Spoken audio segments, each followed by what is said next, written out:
warmly received by the Tunisians. It showed a spirit of Ubuntu, and that Africa was united and speaking with one voice in support of the Palestinian struggle. But we had no doubts, because we know that President Ben Ali, on his visit to our shores, was given an honor by our government for his role in supporting the refugees that were in Beirut in 1982 and gave them homes in Tunisia. So the welcoming of the Global Sumud Flotilla, when it arrived in Tunisia, with all delegates coming there, can never be underscored. We were not meant to dock in Tunisia, but it was a temporary stop to gather with our comrades.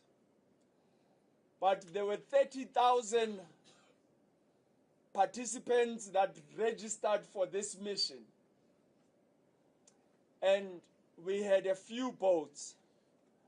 With the boats that we had, which were totaling about 70 boats at the time, we found out that many of the boats that were being procured, particularly from our Turkish delegation, were fishermen boats and were not worthy for the mission, and therefore had to scale down in numbers. The boat that we had bought as South Africa, which was Florida, could take 10 passengers with 4 crew members. And we were certain that as a delegation of 10, we would all be able to sail. But with the realization of the challenges we were facing, we had to downscale. So some of our comrades had to take a position to be from the land support. And I want to thank you, comrades, for having been bold and say it was important for us to see the mission through. It was not about us as individuals, but it was about the Palestinians in Gaza. So Faisal, Jared, and Ilem, who's in Morocco, we will, on Nurain, who fell sick when we were there in Tunisia, we will forever be indebted to you as this collective. Because, and Irshad, we as a collective on our journey continued to draw strength from you. We relied on every information that you fed us from home to be able to communicate South Africa's position. What we embarked on, we knew that it was not going to be easy. And therefore, while we were in Tunisia, we found ourselves victims to the attacks of the apartheid Israel regime. The family boat, as well as Alma, were bombed on a sovereign state, that being Tunisia. But this was anticipated, because we know very well that apartheid Israel has acted with impunity, attacking sovereign states, Lebanon, Iran, Syria, Yemen, of recent Doha in Qatar, and we were no exception. Israeli forces continue to attack and kill as they wish. But we were able to extinguish the fires and come to the realization that we needed to set sail with utmost urgency.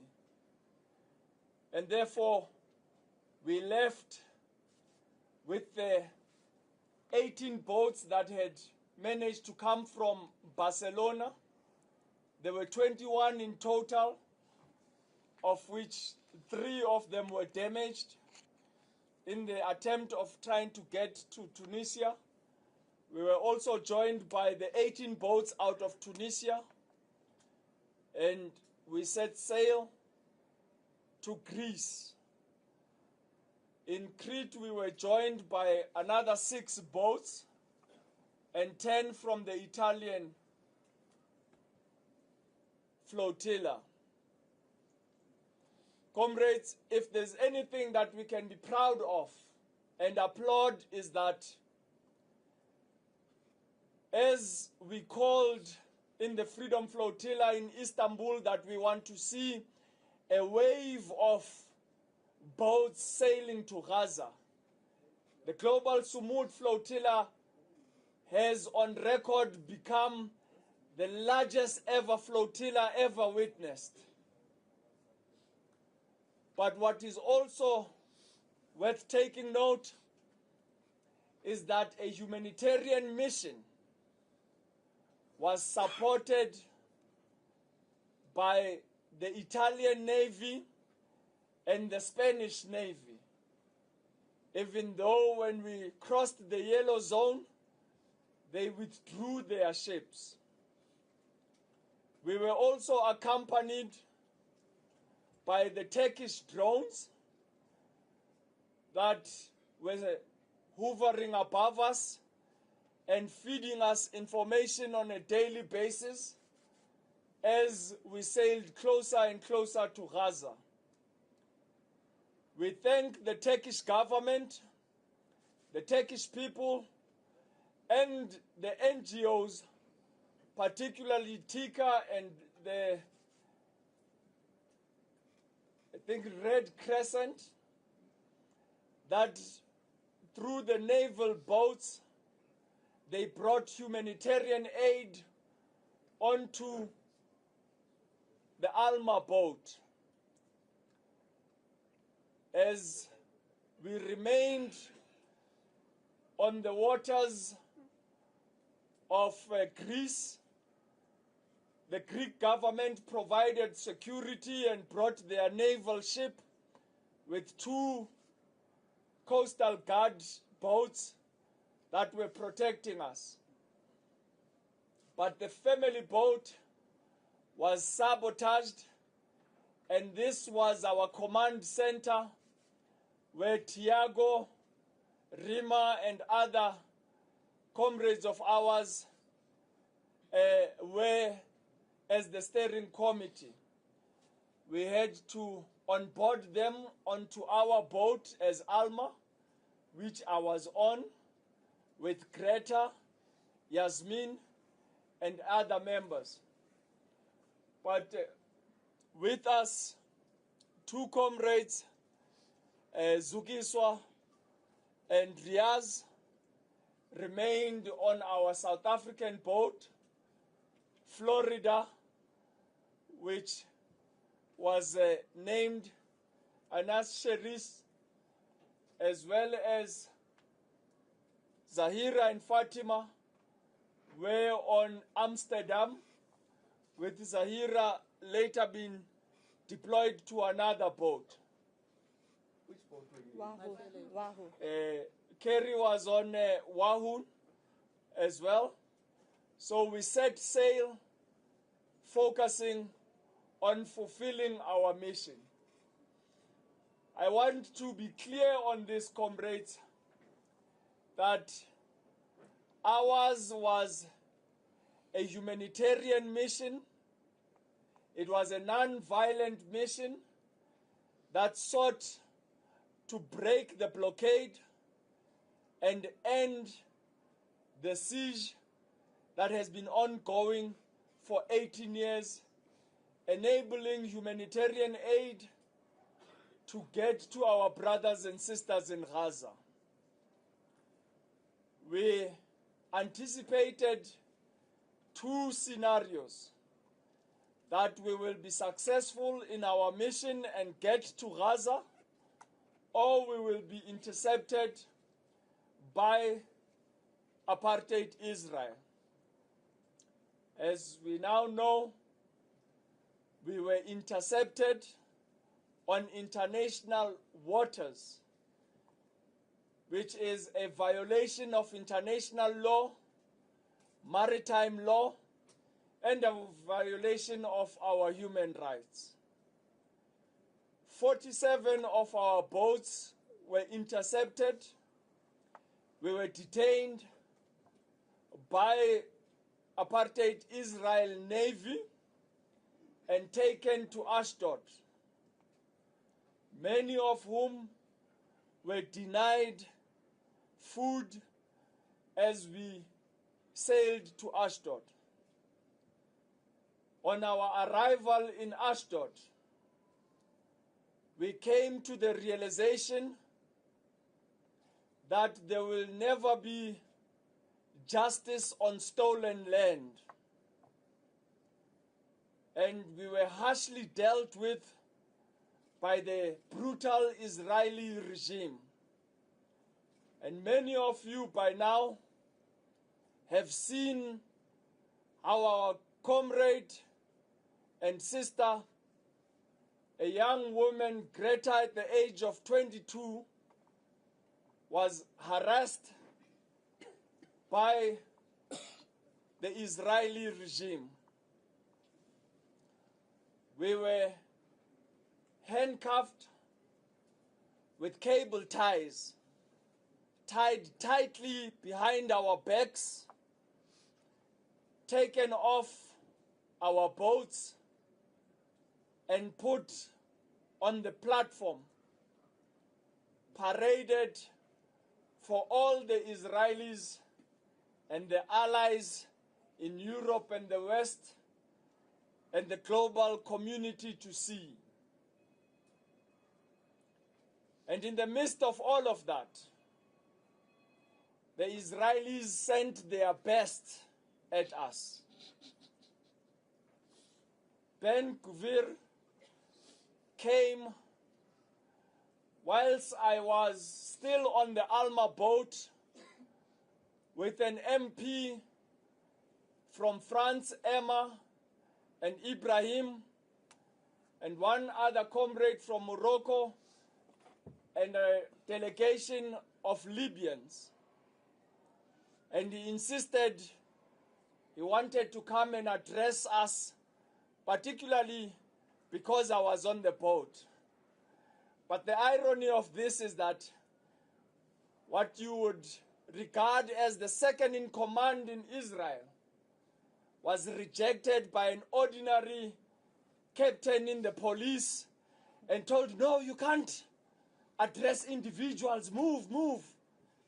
And he was ushered to the side and denied that opportunity because he wanted to dehumanize us. But as our heads were shoved down and with our hands tied on our backs, we were pushed down and taken onto the platform to join our other comrades. In his desperate attempt, he still wanted to walk side by side with me so I can be captured on video. This is the desperation of a collapsing entity. On arriving on the platform, we realized that many of our comrades, almost just under 500 of them, had been sitting there. And Greta, who was the first, had been put on the corner, and I was made to sit in the same line at the end with the rest of our comrades deployed everywhere else. I think Zukiswa as well as Rais were put in the front from where I could see. Zahira came and sat in front of me on the last end. And in their best attempt, Ben Kuvira came in the front and wanted to give an intellectual speech. And he came saying, "You support baby killers, you terrorists." And I froze in disbelief. This was the best Israel could send, and he had nothing to say. And in our unity, we all started shouting, "Free, free Palestine! Free, free Palestine! Free, free Palestine! Free, free Palestine! We are not baby killers, you are the baby killers." And he had no response.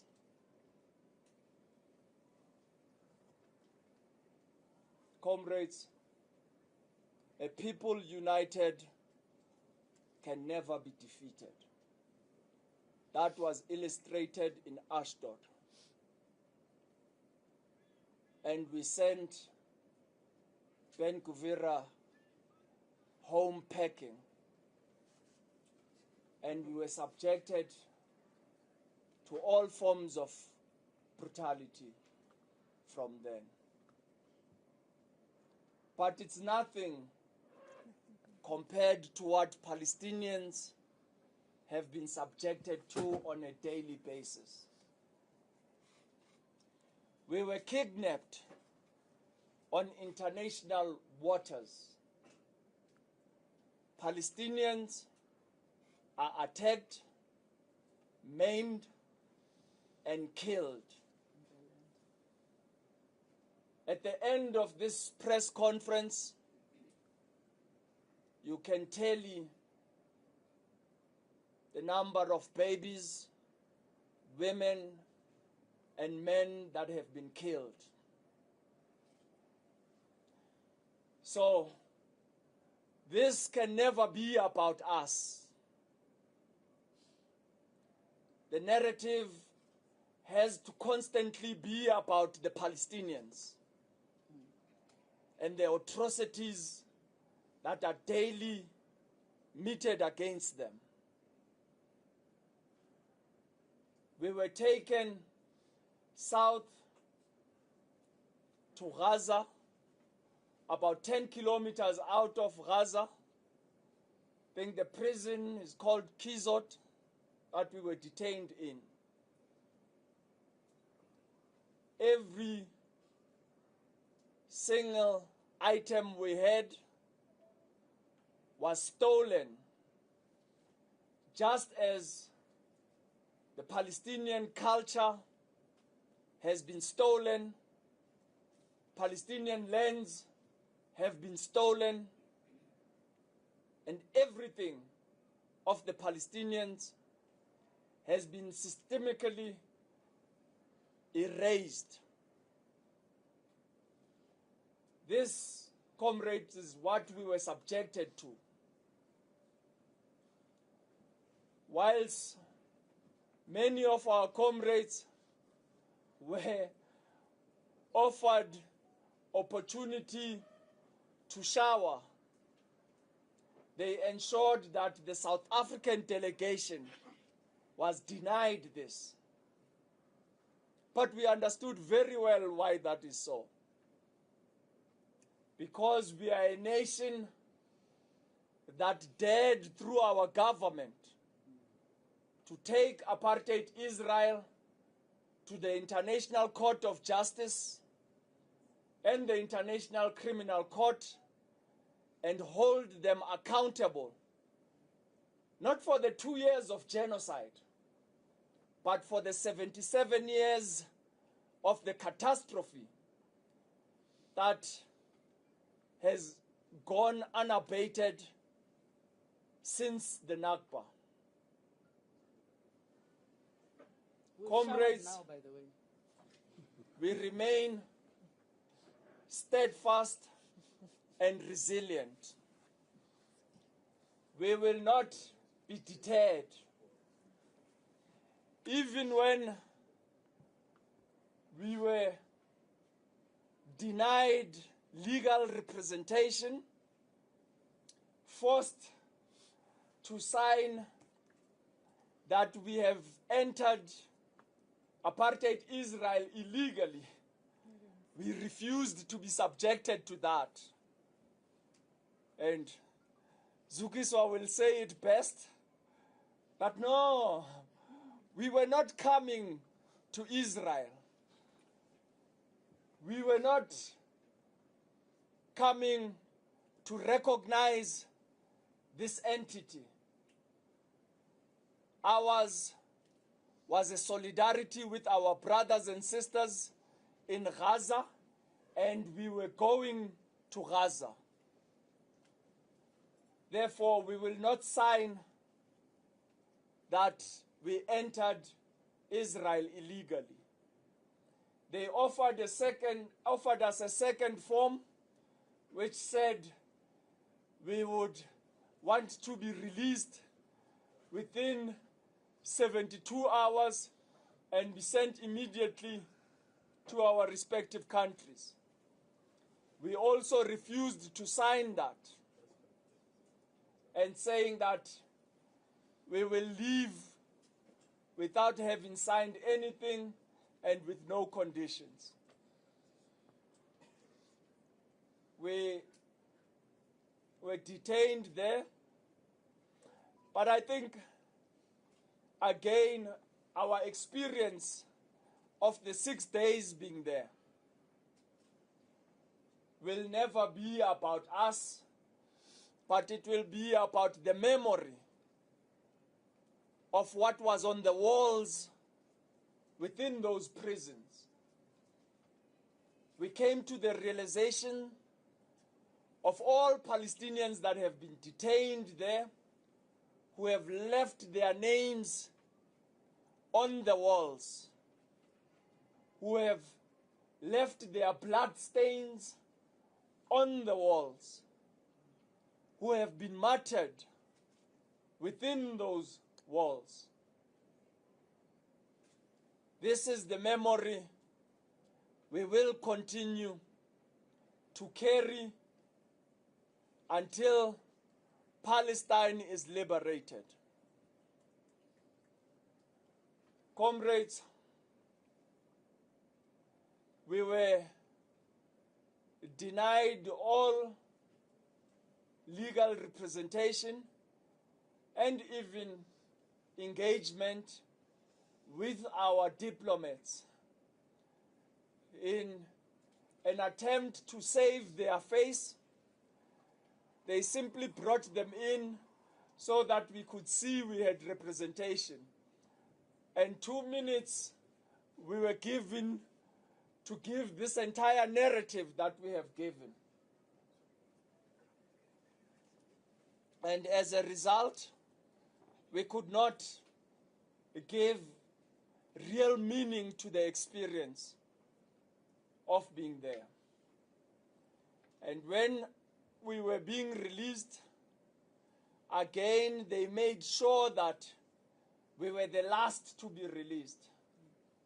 I remember them dragging Tiago out from cell 1, who was determined to not leave any comrade behind. And Yasmin. And Yasmin, in the women's side, was also determined to be the last to be taken. But they were the first to be taken out, and we were kept behind. I was on cell 15, and they went and made sure that everyone else was out. When they came to cell 15, they took everyone else and made sure I was the last. This was their everlasting message to South Africa, to you and I, to all of us as a nation. But when we left, with a smile, I said to them, we will return. We are unshaken and already arriving here at home, we will begin working on flotilla number 2. Comrades, our second wave has been intercepted with 180 of our comrades from the 1,000 Medellin arrested. In the conscience. These were journalists like yourselves and doctors that had pledged their support with journalists and doctors in Gaza. I hope as journalists you will draw courage from that and you will be a voice of not only those journalists captured, but the journalists in Gaza that continue to be subjected to the brutality of apartheid Israel. We have come to the end of the sailing season, which will open again in May 2026. We have to go back to the table and come up with strategy and tactics for flotilla number 2. But we have already said to the steering committee that the global march to Gaza also needs to be put into effect and look at another avenue of entering occupied Palestine. If we were refused entry through Egypt, we have to look at other avenues. So we call on each and every one of you, all solidarity groups, to come together and look at strategies as to how we can be able to put together another mission. But comrades, we know very well how all of you rallied behind the call for our immediate release. And within 6 days, we have been able to return home to our loved ones. Now, I want to say to you, on behalf of this entire collective, with the same zeal that you showed in our support, we need that given to the Palestinians on every hour, on every day, every week, and every month.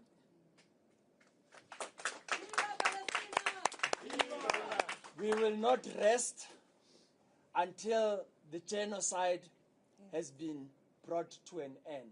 Mandla! But let us enforce the resolutions undertaken by the Hague Group. We want you to read what the Hague Group has put out. They have said that all companies that are complicit must be arrested, must be prosecuted, and must be dealt with. Now we call on our government, as you have been able to take the apartheid Israel to the ICJ and ICC, we call on you to arrest all those that are complicit in fueling the genocide and selling coal to apartheid Israel. We call on the government with immediate effect to stop any coal that is being exported to apartheid Israel. We call on the government to ensure that all those that have participated in the genocide in apartheid Israel, that have enabled the IOF to carry on its genocide and systematic ethnic cleansing of Palestinians, to be arrested and prosecuted. We have, through the Ministry of Defense an act that enables government to do that. The Foreign Military Assistance Act prohibits any South Africans from supporting any military outside our borders. We have 149 cases from 2014 to 2020. But during this genocide, Ziad Patel has already provided the NPA with about 58 cases. We call for those to be immediately arrested. We want to thank you, comrades, for having made this day possible, for bringing us home safe. Every mission is only successful when we have been able to account for every comrade and brother and sister of ours in the mission. And we have been able to bring them back safe home to their loved ones.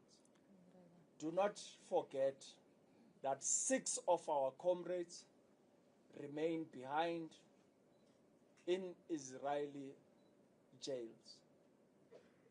We have 1 Spanish, 2 Moroccans, and 3 Norwegians. And 1 Nigerian. No, the Nigerian hasn't been confirmed. Okay. I've been given these 6. Okay. So we call on all solidarity groups to make sure that you call for their immediate release. Thank you, comrades. Free, free Palestine! Free, free Palestine! Free, free Palestine! Free, free Palestine! Thank you. Comrade Sebe, can I release you to speak to the crowd outside? They're a bit restless. Okay. Okay. I'll ask from the team if anyone wants to speak for a short time. We have a huge crowd outside which is getting restless. So if anyone from the team wishes to say anything, the floor is yours. Just keep it short. Let's just go outside, guys. Just say one you thing okay? each. Do you want to say anything? No, let's just go outside. Can we take So that questions? people don't drink. We can take questions. I will take. Yes. Okay. Take questions, So we're guys. gonna Take questions. some We take then. questions. But please, Yes. yeah. Anyone who responds can come and sit here. Okay. Thank you. Let's get another chair there, please. No, it's fine. We can just move around. We'll just move That's around. fine. We'll put another chair. No, it's All right. okay to stay. Don't disrupt. Juanita, you can ask your question. Thank you very much. Juanita Hunter from News from Africa. To any one of the participants of the Global Sumud Flotilla, was there any moment of regret that you had for joining the mission during the interception that you thought I shouldn't have been on that mission? And secondly, Mr. Mandela spoke about doing it again. Is this something that you would do again? The third question that I have is, can you detail those 6 days? What did you do for those 6 days? We don't have time while for that. there was obviously We don't have time for that. mobilization? Thank you very much. Okay. Who's taking it? Zaira. Dr. Okay. Zaira? Sure. I'm speaking on behalf of myself, but I think my fellow comrades will say the same thing. I don't think any of us have a single regret for joining the Global Sumud Flotilla. It doesn't mean it was easy. It was a very difficult journey, but like Mandla said, it's nothing in comparison to what the people of Gaza face every single minute of every day. But there wasn't a single regret from any of us at any moment in time, even in our hardest moments, that this is exactly where we wanted to be and needed to be in that moment. And this is the mission we wanted to be on. Again, I'll speak on behalf of myself, but I think my comrades that are sitting here, as well as the 5 that did not join us, will equally say, yes, we will commit to another mission again. Because until the genocide is ended, we will not stop.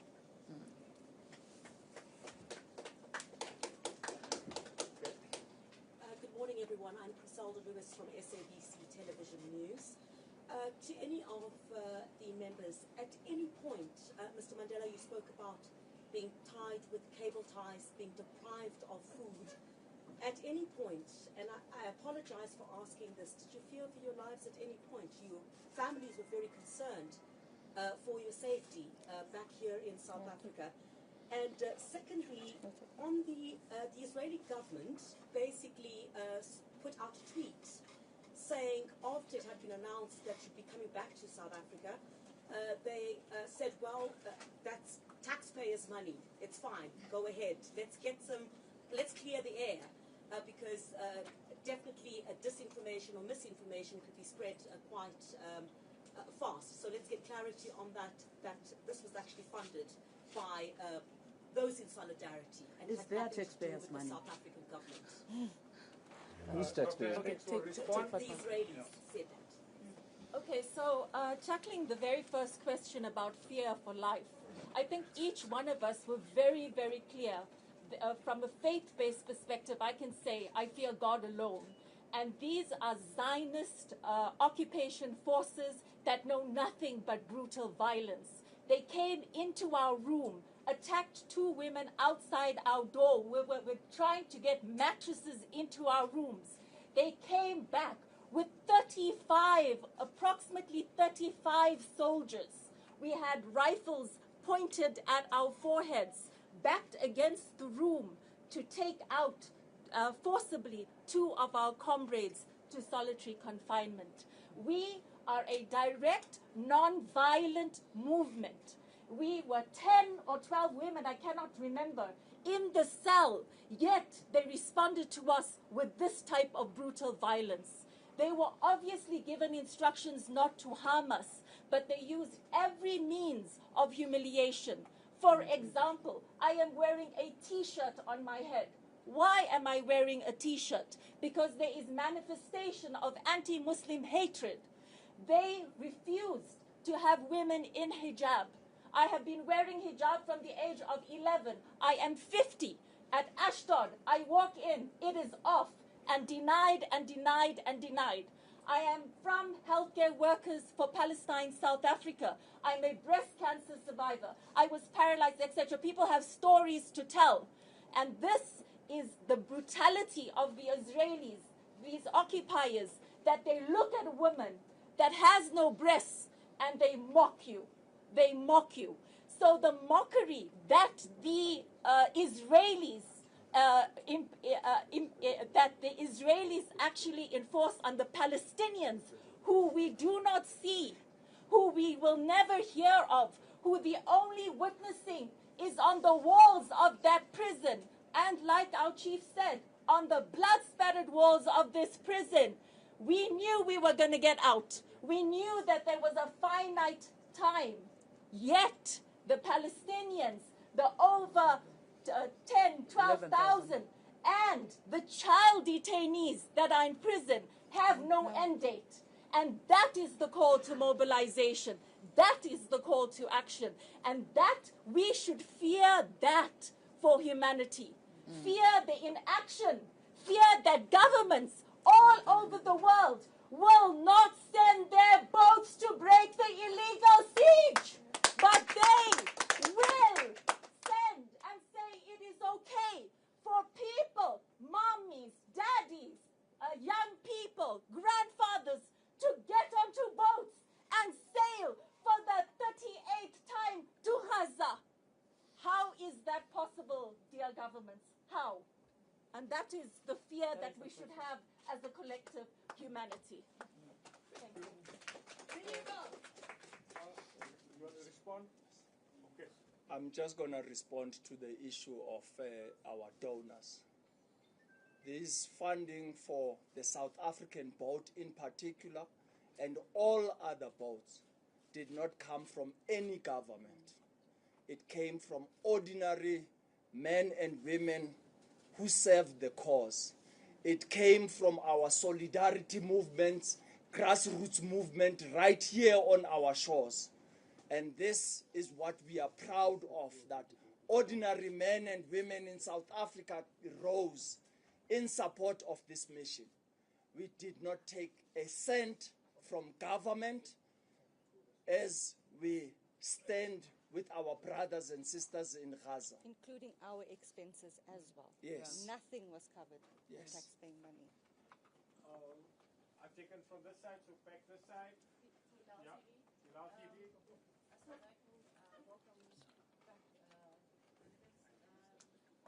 So there was some information from a previous participant in the Sumud to say that how they were intercepted. Can you explain exactly how the boat was intercepted? This individual explained that they used gas because 20 people on that boat was fast asleep and only one person was awake. And what other strategic ways did they use to intercept the boat? Okay, regarding the interception, regarding the interception, initially we saw two very large ships with very, very bright lights, and there were dozens of smaller warships that were very fast as well. There were Zodiacs or rubber ducks, rubber dinghies, what do you call it, fully equipped with naval soldiers on them, armed with rifles, etc. And the manner in which they intercepted is that, first of all, they would come up and they would shower you with the water hose, very powerful water hose. After that, the larger naval ships would come in front of your boat to make sure it stops. And the Zodiacs on the side, they would board the boat, and that was the manner in which they intercepted us. Thank you. Another question. We're going to take just a few more. The crowd is restless outside. I think let's Yeah. Come, Suki, so answer. This was from Just come Yes, and ma'am. answer. You can go for it. Hi, Michelle from the Associated Press here. Can you just, I know that you alluded to this a little bit, but can you just give us a little bit more detail? You say that you felt that the South African activists were mistreated or treated differently in a way to the other activists that were also detained. Can you give us some details around that? Well, you know, of course, we are the ones who took Israel to the ICJ and ICC, so there is a bit of anger about that. And we don't have an embassy in Israel. We have our embassies in Ramallah in Palestine. So our consular officials tried to come to us. They tried to come to us even from Thursday, and they were not allowed. And then when they finally saw us, it was Sunday. And on Sunday, they were only really allowed like 2 minutes, and they said time up, and then we said no. And they said, okay, we'll give you 5 more minutes. And so, of course, we really couldn't come to the nitty-gritty of things. But it was beautiful enough that they met us at the border and did the clearance and then handed us over to the consular officials in Amman. But again, I think we really are not the issue. I think the issue is the 11,000 Palestinians who are being held hostage in Israeli prisons. The irony of us being there we're literally 10 kilometers from Gaza, you know. And so even as we left, we looked through the little holes in this bus that was corrugated because they wouldn't let us go into normal buses, was the fact that we're passing Gaza. And in the place where they held us, they had like the level of cruelty. They had this poster of Gaza like destroyed, and it said the new Gaza. And that was the first thing we saw every time when we woke up. There were other aspects of differentiation, though. For example, Fatima and myself both were our hijab was forcibly removed off our head, when other Muslim women their hijabs were not removed off their head. Both of us were forced behind a screen, pushed against a wall, our head pushed against a wall, and completely stripped naked in front of IOF soldiers. This did not happen to other women. When they saw our passports, this is how they treated us as South Africans. When you were taken where the desks were, where you were interrogated and you were supposed to have your investigation before going to the prison in Ashdod port, there were a set of 18 Adala lawyers, Palestinian lawyers that were there to represent all 500 of us. Each of us were allocated 2 lawyers, and we had their names and their numbers written on our arms so we could contact them and ask for them. When we walked into that center, we saw them. South Africans were refused outrightly refused. I sat there with lawyers on that table, and I said, I want my lawyer. That's my lawyer. And the immigration officer, the IF soldier in front of me, and the immigration officer said to all of us, you are not allowed a lawyer. We will not allow you a lawyer. That is our human right. But all of us were denied that. Thank you. Thank you very much. Everyone. We're going to ask the media to get outside, and then we'll release the scheme. But before you go, there's a media toolkit. Can each of you please collect one? This is produced by the Solidarity in response to the distortions and disinformation campaign. You guys stay, leave.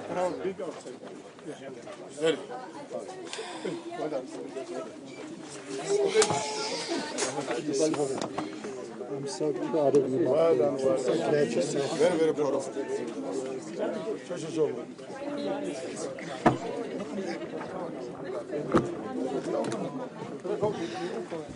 Okay. Let's wait until media has left. You're gonna go eat at my restaurant. Okay, let me ask my son. My You'll bring him with you. Okay, my cousin is here. Hey, how are you? Anything you need